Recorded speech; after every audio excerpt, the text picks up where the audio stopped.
I spent a lot of time in Great-Grandma Edie's room.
We got along, and it was a good place to hide from my mom.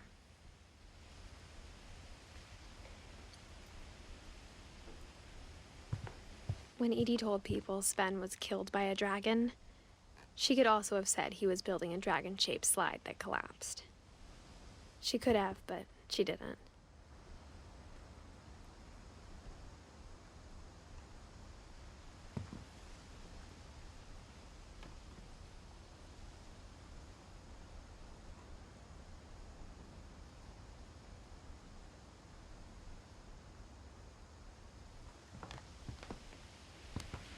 One summer, they evacuated the island, but Edie refused to go. For a few weeks, she was a celebrity.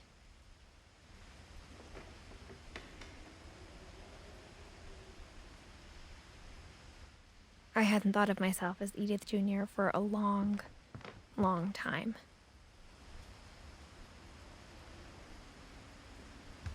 Edie gave a big interview about a mole man living under the Finch house. My mom was furious.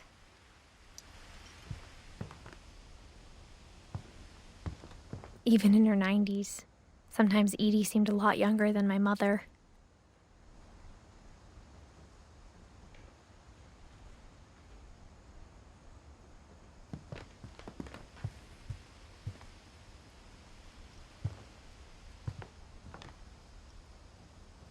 Her room was like a museum.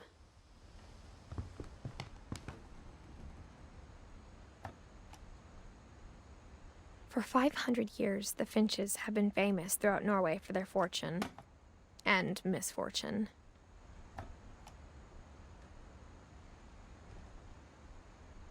Odin Finch buries the latest victims of the family curse, his wife Ingeborg and their newborn son, Johan.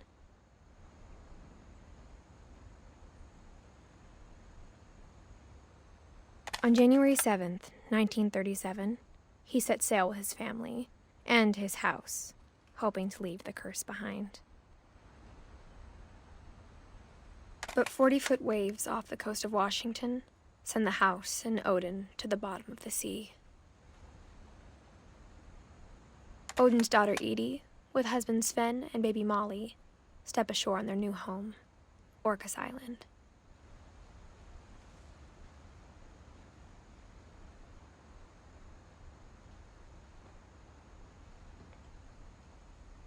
Odin Finch is the first to be buried in the new family cemetery.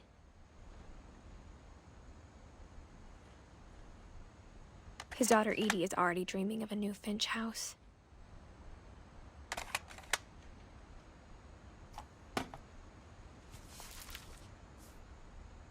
Whatever's wrong with this family, it goes back a long ways.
Louis died a week before we left, but Edie had already started to memorialize him.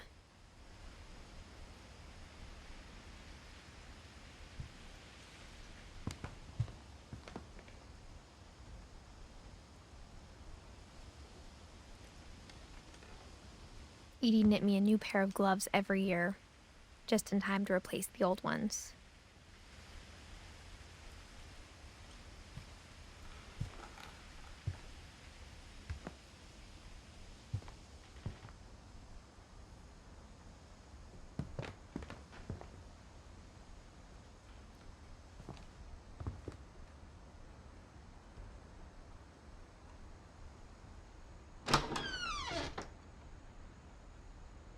The only trace Grandpa Sam's first wife, Kay, left on the house was the pink bathroom. It was a pretty big trace.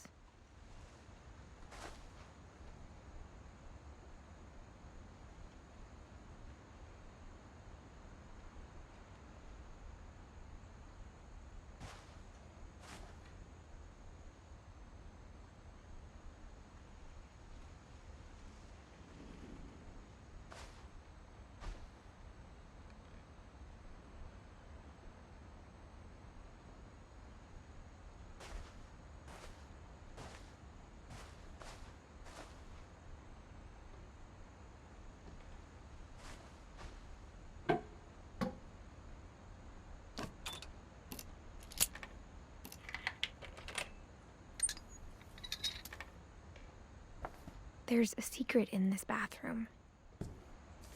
It's in the last place you would look. It isn't in the cupboard. It's hidden in this book.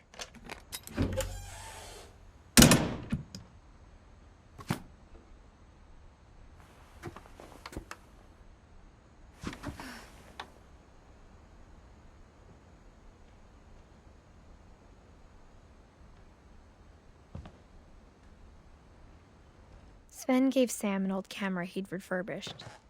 He never put it down.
I knew Grandpa Sam had a twin, and that he never talked about him.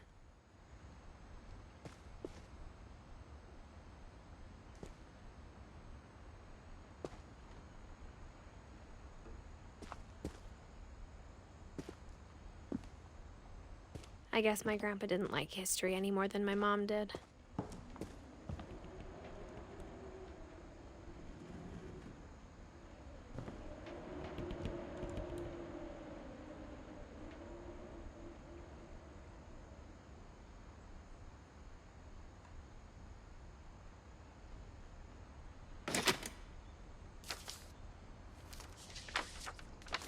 How I Want to Remember My Brother by Sam Finch. The thing I remember is that when he made up his mind, that was it. My brother said he'd die before he ate another mushroom, and he did.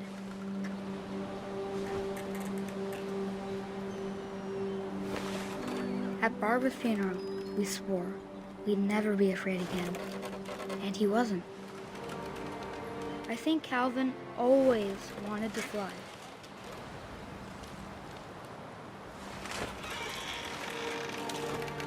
Sam! Calvin! Dinner's ready! Coming! But that day, he finally made up his mind to do it. I told him going around was impossible. Maybe if I hadn't said that,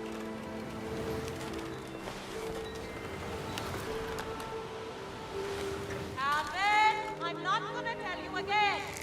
maybe if the wind hadn't picked up, then maybe he'd still be here. But I doubt it. I think he'd already made up his mind. That's what I want to remember about my brother.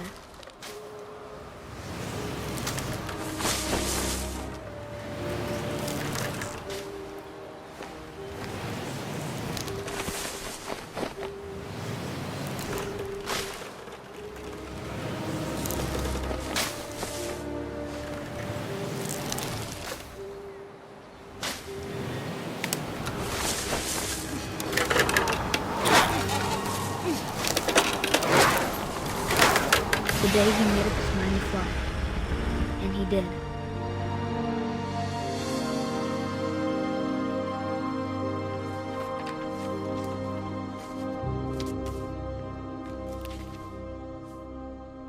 Calvin's story felt strangely familiar.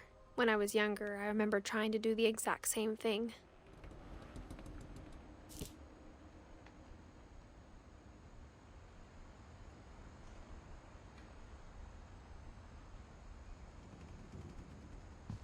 After the funeral, Edie roped off Calvin's half of the room.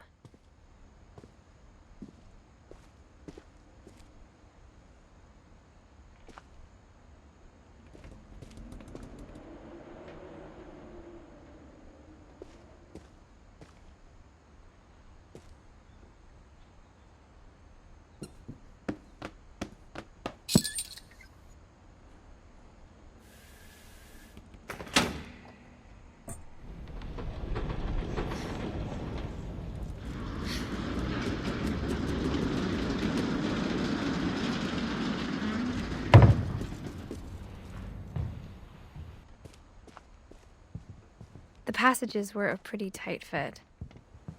They'd obviously been built for smaller hands and bellies.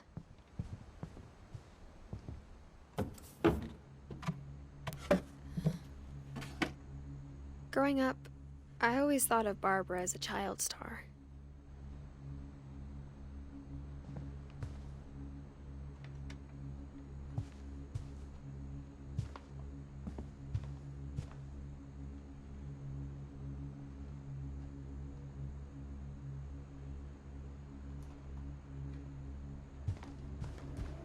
I never thought about how hard it must have been for her afterwards.